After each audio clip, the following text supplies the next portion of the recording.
Israel पर Hamas के हमले ने सऊदी अरब और ईरान के बीच अविश्वास की नई दीवार खड़ी कर दी। सऊदी अरब ने ईरान से कहा कि ईरान की सेना से सहयोग तो बढ़ाना चाहता है, लेकिन इसके लिए बड़ी शर्त है।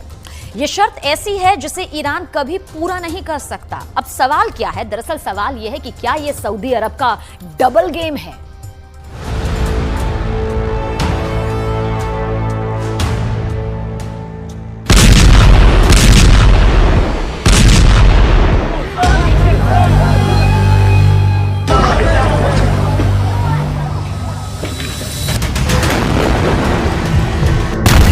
गाजा में गिरते गोलों के बीच सऊदी अरब ईरान के बीच डील की पेशकश हो रही है, लेकिन सऊदी अरब ने इस डील के होने से पहले ईरान के सामने रख दी है बड़ी शर्त जो ईरान के हथियार जमा करने के इरादे का पर्दाफाश है। शर्त अपने इरादे को अपने वर्चस्व में कमी करने को लेकर है।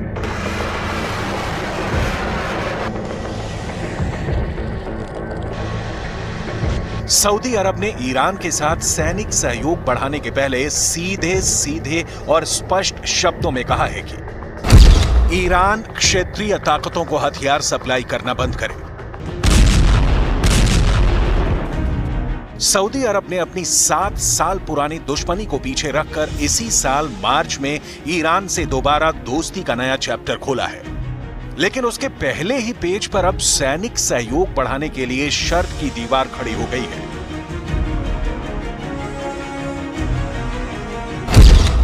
सऊदी अरब ऐसा क्यों कर रहा है? सऊदी अरब ईरान से आखिर चाहता क्या है? ईरान क्यों मानेगा अपने दोस्तों को हथियार सप्लाई नहीं करने की शर्त? क्या सऊदी अरब खेल रहा है डबल गेम? सऊदी अरब ईरान को हथियार सप्लाई करने से क्यों मना कर रहा है? इसकी डिटेल में जाने से पहले यह जानना बेहद जरूरी है कि ईरान किन किन देशों और संगठनों को हथियार सप्लाई करता है, और इसके पीछे ईरान की मंशा पैसा कमाना कम, अपने वर्चस्व की स्थापना ज्यादा है। यमन के हूथी विद्रोहियों को आता है ईरान से हथियार।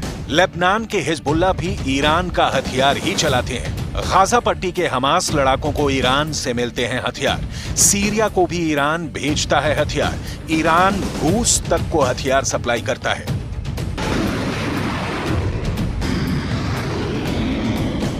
रूस इस वक्त जिन कामिकाजे ड्रोनों का धुआंधार इस्तेमाल यूक्रेन युद्ध में कर रहा है, वो ईरान से ही सप्लाई होते हैं। ऐसे ड्रोन हमास के पास भी होने के कयास लगाए जाते हैं। अब सवाल यह है कि सऊदी अरब से सैनिक सहयोग बढ़ाने के लिए ईरान हथियार के दम पर हासिल अपने आधिपत्य की बलि क्यों चढ़ाएगा? इस सवाल का जवाब डिटेल में दिखाएंगे।